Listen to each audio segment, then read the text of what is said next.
Welcome to McPlum, simple solutions served daily. In this video, I will show how to make fudge with brown sugar. Begin by lining an 8x8 pan and gathering sugar, butter, cream, vanilla, and a candy thermometer. Melt butter and brown sugar over medium heat, stirring until combined, then add cream and bring to a gentle boil. Monitor temperature until it reaches soft ball stage, then remove from heat and stir in vanilla.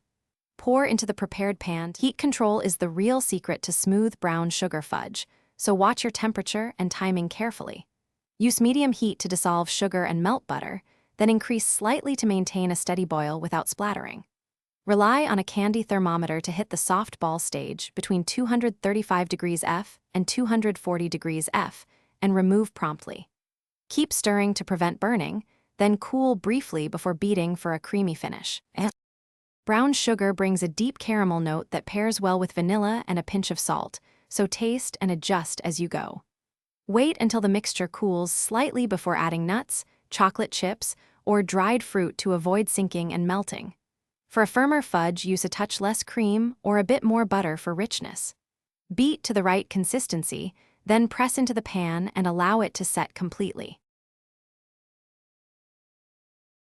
Thanks for watching. Stay juicy and subscribe.